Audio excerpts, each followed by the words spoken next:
Tea time. Welcome everybody! Souldin of the Grin brothers here, and it's time for another episode of Tea Time. Now then, for today's tea, we're finally having the last of the English tea shop teas that I got for Christmas as a Christmas present. And that tea is going to be Lemongrass Peppermint Tropical Punch. Now you all know me and mint teas and peppermint teas, so I'm probably not going to like this one, but hey, it's part of the selection I'm going to be trying out today. It's a herbal tea. Brew time is 2 to 3 minutes. It's from, of course, the English tea shop. And the information on it, it's an organic lemongrass tea with delightful peppermint, mango and peach aromas, packed with ravishing ingredients such as rosehip, chamomile, apple pieces and pomegranate flavours. So a lot of different ingredients and flavours in this, but when you smell it, you can definitely smell the mint somewhere in there. It's a little bit more subdued than I find most peppermint teas mint smell, which gives me some hope, but at the same time it's like, I can't really be hopeful about mint teas. I absolutely despise mint. It's one of my key flavours I dislike the most of all, along with, let's see, onions. I really don't like onions. Balsamic vinegar. Throw up some others maybe. In any case, for today's tea time, now this is a bit of an interesting one because it comes purely from the heart. I actually had this pop into my mind yesterday.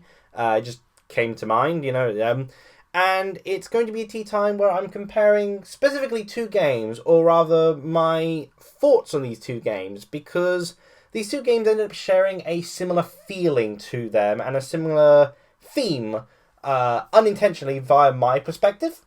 And naturally this comparison is between two games which make perfect sense to compare: Astral Chain versus Galgun 2. I mean, it's obvious, it's natural that you'd compare two. I mean, Astral Chain says face off against alien invaders from the astral plane, perfect normal. And Galgun 2 says welcome to Pantsu Paradise on the back of the box. Yeah, these are totally the natural games to compare. Although, if I'm going to be honest, in regards to the whole perviness factor, Astral Chain really likes butt shots. Like, there's an awful lot of these, and they made sure that the female protagonist's shorts are extra tight.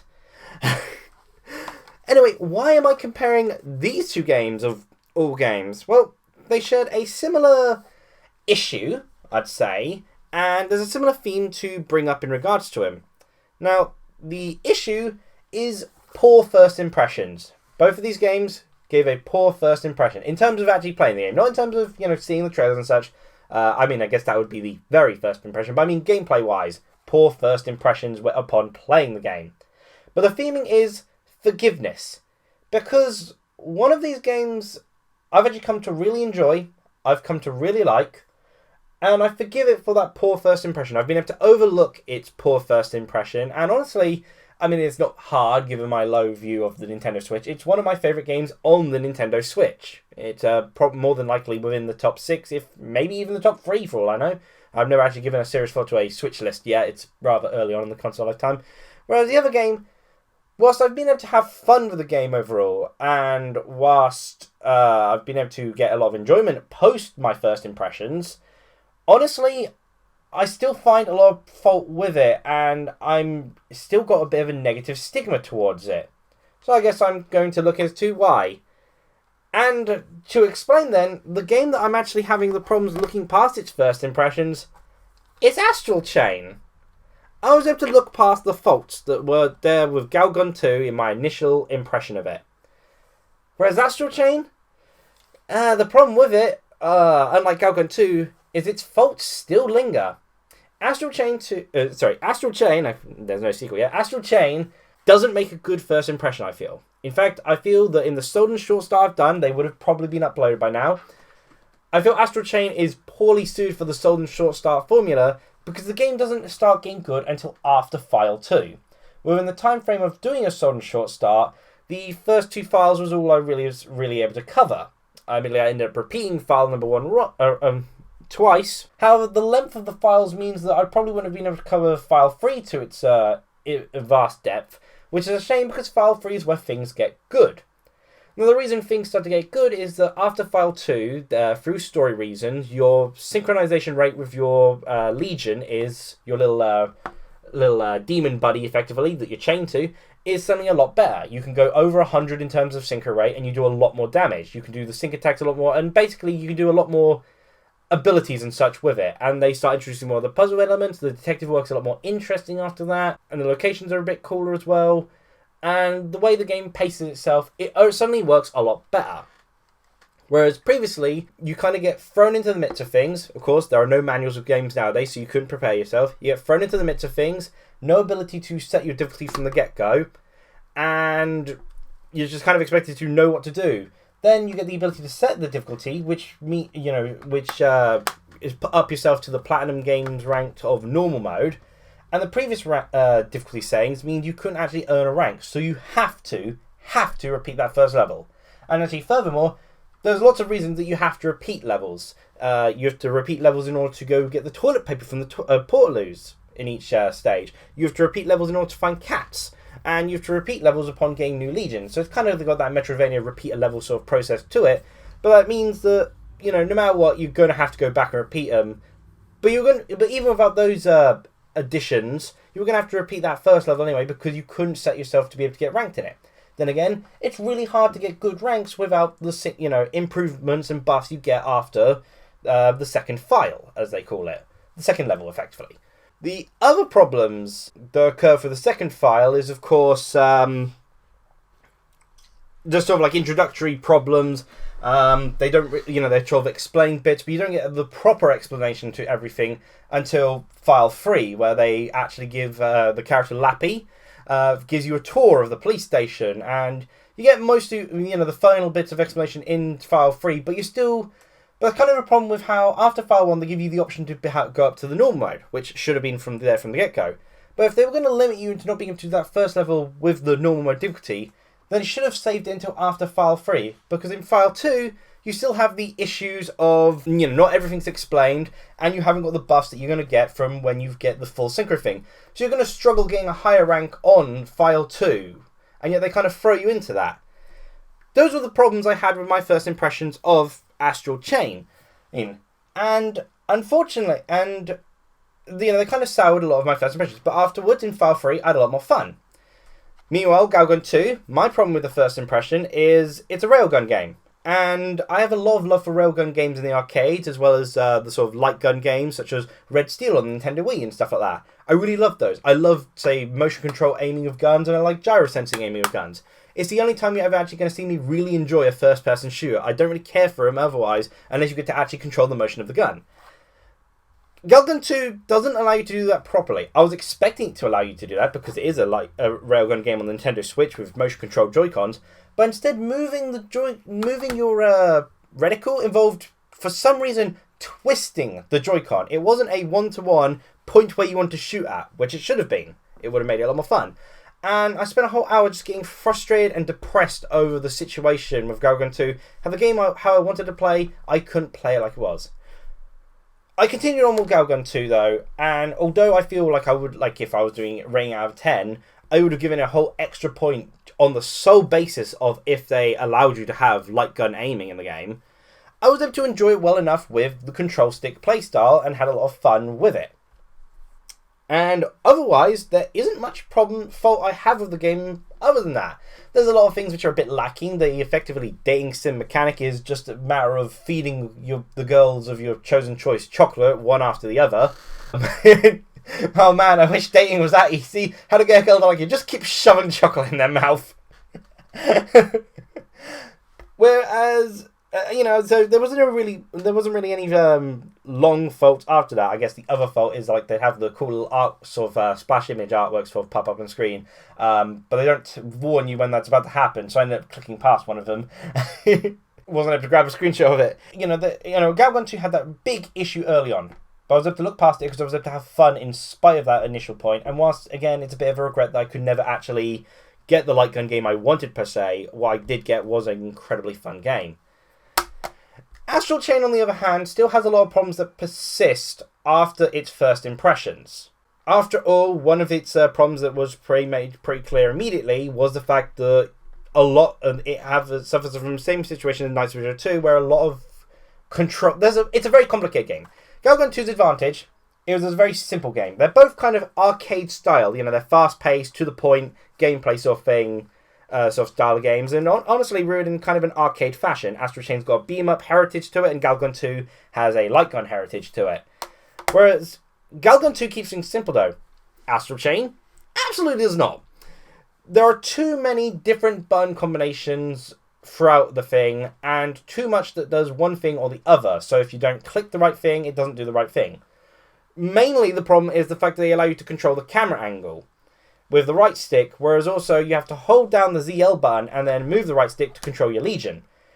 Doing so, and at the same time, and having such a free camera, which doesn't have a decent lock point, per se, it doesn't have a decent fixed camera, is a nightmare. They seem to really have wanted to go for that, like, third person, you know, behind the shoulder look, because it's more actiony, it looks cooler and such. But honestly, it should have gone, if they were going to have the whole Legion controlling thing, it should have gone with the wonderful 101 perspective of a more angled, close to a top-down perspective. And also, not having to worry about controlling a gosh darn Legion. Or it could have just had a decent fixed camera that was always good. And always knew where to set itself in the right position. The camera rarely knows where to put itself in the right position. Because I found out with the previous fight afterwards, whilst I had a lot of fun with layer files, every fight against trying to recapture the Legion, such as the Arrow Legion and the Arm Legion, trying to get them back on your team, was an absolute nightmare because of the camera angle.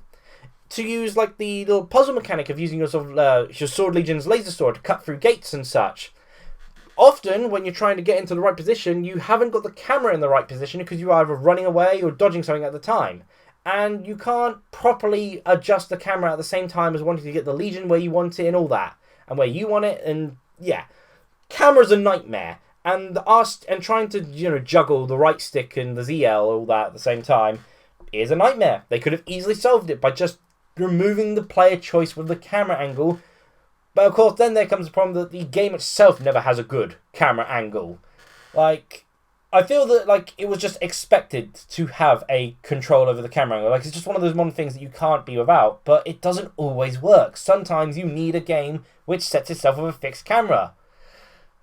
Likewise, in terms of the Arm Legion, you're put in a very small room. I was often ending up being punched into areas where I couldn't see what the heck was going on. And the game's rather zoomed in your character. You're supposed to look out for the floor, which is sticky at the time, which will, you know, get you trapped, and the Arm Legion will just wallop you. But it's very hard to do so in the middle of combat because, well, the camera sucks and it's too close to you all the time. Again, I had a lot of issues with Astral Chain.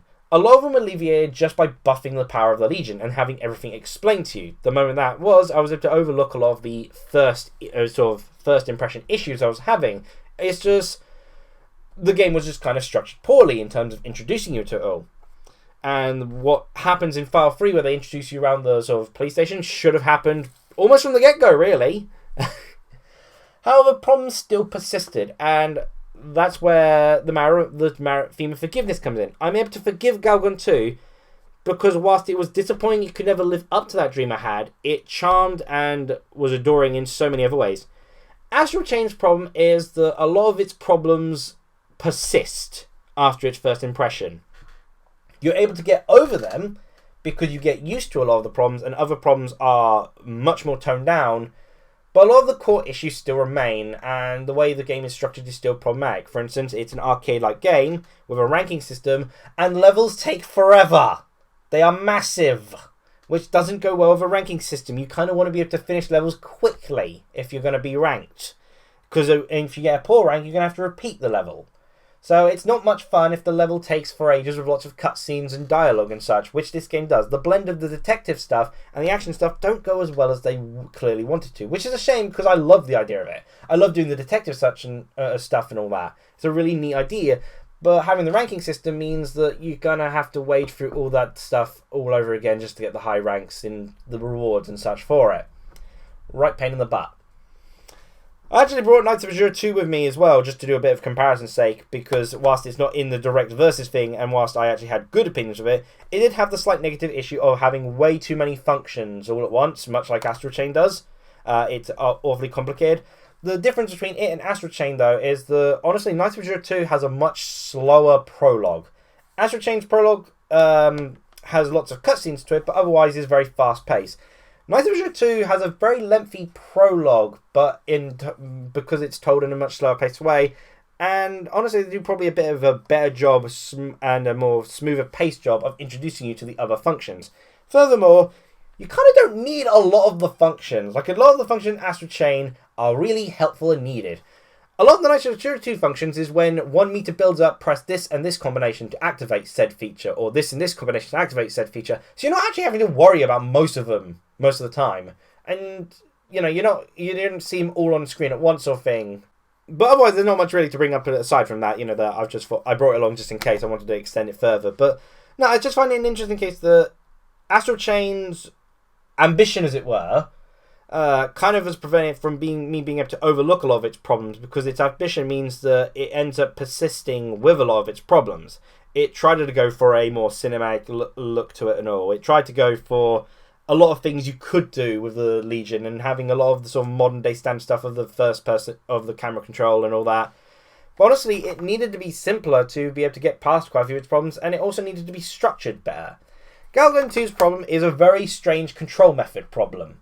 But structurally, it's very sound. It introduces you a nice, easygoing pace. And, you know, it's such a light-hearted and simple game that even though that some things can get pretty hectic, you never get lost as to what to do because the controls are so simple. Whereas Astral Chain, there's times where things get so hectic I'm not sure what to do because I'm not sure which buttons I've been pressing for my Legion. The camera's not in a position for me to see things clearly.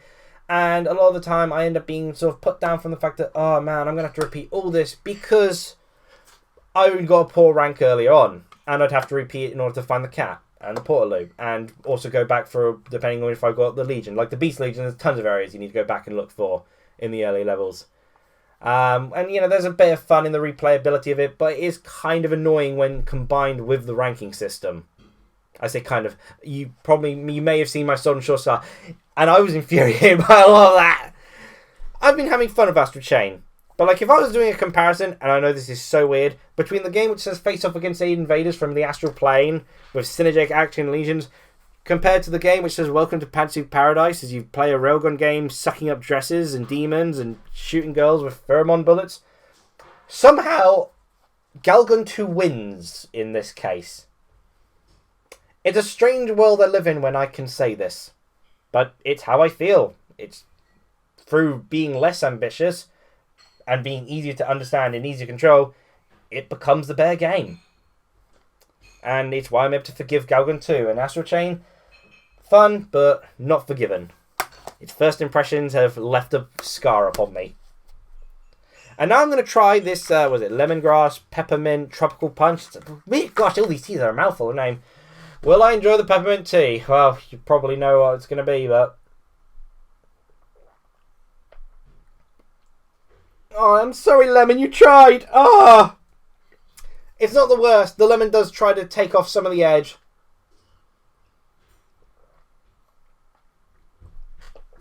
But the mint flavour's too much. The lemon tries to do a nice sour flavour to the sides of my tongue. But the mint flavour touches my lips first. And the tropical flavour, I'm not a huge fan of tropical, except tropical chewits for some reason. But,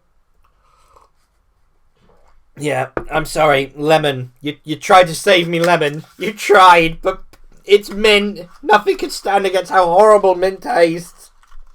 If you enjoy mint tea, maybe you'll like this. Or maybe you'll end up disliking the fact that the lemon tries to use a bit of a sour sort of flavour to try and stop it, but prevent it, but... Who knows? But yeah, that was my video on Astral Chain versus Galgun 2, the most natural comparison ever known to man. Feel free to tell me what you think about this video. Feel free to tell me what you think about the topic of forgiving first impressions. How, you know, what cases of games where you had a poor first impression but you have to look past it, or what games you had a poor first impression, and whilst there are enjoyable aspects later on, that poor first impression still stuck with you. You know, just in general, based off the topic, what are your thoughts? Hope you enjoyed this tea time, and cheerio!